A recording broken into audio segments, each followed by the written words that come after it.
वसमत नगर परिषदेच्या 17 वार्डासाठी आज सकाळपासून सुरळीत मतदान प्रक्रिया पडत आहे आणि सुरळीत मतदान प्रक्रिया सुरू आहे।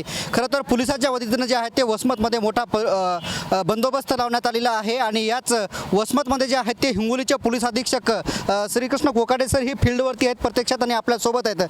खरं तर सर वसमतमध्ये मोठा पोलिसांचा बंदोबस्त आहे आज। इथे 72 एकूण बूथ आहेत आणि त्या बूथवर आपण प्रत्येकी 100 मीटरवर आणि बूथ बंदोबस्त व्यवस्थित लावलेला आहे। यामध्ये जनतेला आम्ही एवढंच आवाहन करू इच्छितो की त्यांनी निर्भयपणे निर्भीडपणे आपला मतदानाचा हक्क बजवावा आणि कुठल्याही आमिषाला बळी पडू नये। खरं तर सर उद्या आज वसमतची निवडणूक पार पडल्यानंतर लागलीच उद्या तिन्ही नगर परिषदेचं मतमोजणी होणार आहे। मतमोजणीच्या दृष्टिकोनातून आपला बंदोबस्त कसा असणार आहे? मतमोजणीला आम्ही 163चे आदेश काढून घेतलेले आहेत की त्याच्या बाहेर कोणीही अनावश्यक व्यक्ती येणार नाही, जे प्रतिनिधी आणि हे आहेत आणि ज्यांना मतदानाच्या निवड प्रक्रिया ऐकायच्या आहेत त्यांच्यासाठी व्यवस्था करण्यात आलेली आहे। आम्ही सर्वांना आवाहन केलेलं आहे की त्यांनी कमीत कमी गर्दी करावी, तसंच कुठलीही विजयी मिरवणूक काढू नये आणि एकूणच 163चे आदेश निर्गमित केलेले आहे।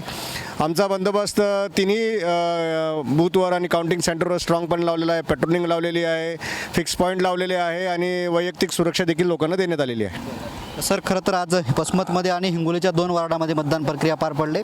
नवीन मतदार आहेत, एक पोलीस अधीक्षक म्हणून मतदानाचा टक्केवारी वाढण्यासाठी मतदारांना काय आव्हान असणार आहे? मतदारांना हेच आव्हान आहे की लोकशाहीने आपल्याला दिलेला हा एक मूल्यवान हक्क आहे आणि या हक्कानेच आपण आपलं भविष्य बनवत आहोत। तर त्यामुळे निर्भयपणे निर्भीडपणे येऊन आपला मतदानाचा हक्क नक्की बजवावा आणि त्याचा अधिकाराचा वापर करावा।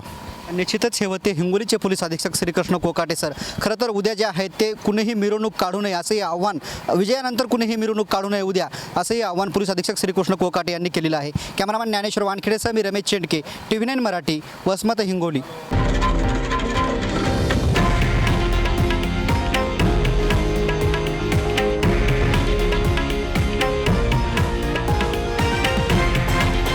हे आहे देशातील नंबर 1 न्यूज नेटवर्क आणि आपण पाहत आहात TV9 मराठी, एकमेव।